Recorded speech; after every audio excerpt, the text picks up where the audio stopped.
2024 লোকসভা ভোটের আবহে জঙ্গলমহল সফর শেষ করলেন মুখ্যমন্ত্রী মমতা বন্দ্যোপাধ্যায়।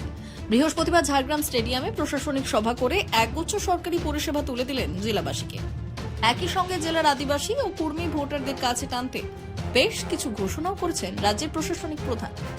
মুখ্যমন্ত্রী মমতা বন্দ্যোপাধ্যায়ের 3 দিনের জঙ্গলমহল সফর শুরু হয়েছিল পুরুলিয়া থেকে। মঙ্গলবার পুরুলিয়া এবং বুধবার বাঁকুড়া এবং বৃহস্পতিবার ঝাড়গ্রাম জেলায় প্রশাসনিক সভা করেছেন।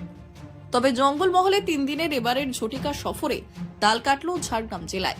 বৃহস্পতিবার ঝাড়গ্রাম স্টেডিয়ামে মুখ্যমন্ত্রীর সভাতে কিন্তু দেখা যায়নি কোনো কর্মী প্রতিনিধিকে, অথচ ভূমিজ ও মুন্ডা সহ আদিবাসী প্রতিনিধিরা কিন্তু সভায় হাজির ছিলেন। কর্মী সংগঠনের মুখপাত্র কৌশিক মাহাতোর বক্তব্য, এই বিষয়ে তাদের যাবতীয় বক্তব্য থাকবে শুক্রবারের প্রেস বিজ্ঞপ্তিতে। আজকে মুখ্যমন্ত্রীর সভাতে সবাই ছিল, আদিবাসী সমাজের সবাই ছিল, কিন্তু কুর্মীদের কোনো প্রতিনিধি দেখতে পাওয়া যায়নি। এই বিষয় নিয়ে কি বলবেন? আমরা আমাদের কমিটির আলোচনা করেছি।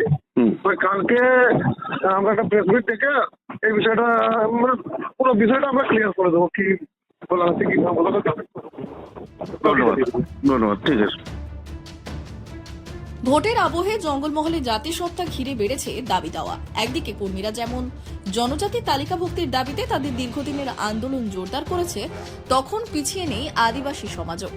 লোধা, শবর, মুন্ডারা এই পর্বে তাদের লম্বা বঞ্চনার ইতিহাস তুলে ধরে সরব হয়েছে। মুখ্যমন্ত্রীর এবারের জঙ্গলমহল সফর তাই সব দিক থেকেই ছিল বেশ গুরুত্বপূর্ণ। সফরে দক্ষ প্রশাসকের ভূমিকায় জনজাতি ও আদিবাসীদের উদ্দেশ্যে ভারসাম্যের বার্তা দিয়েছেন মমতা বন্দ্যোপাধ্যায়। কিন্তু কেন কর্মী সম্প্রদায়ের সভাতে ছিলেন না সেই বিষয়েও এক কর্মী নেতা বললেন, আমাদের ডাকা হলে আমরা অবশ্যই যেতাম। ব্যুরো রিপোর্ট, আজকের ঝাড়গ্রাম।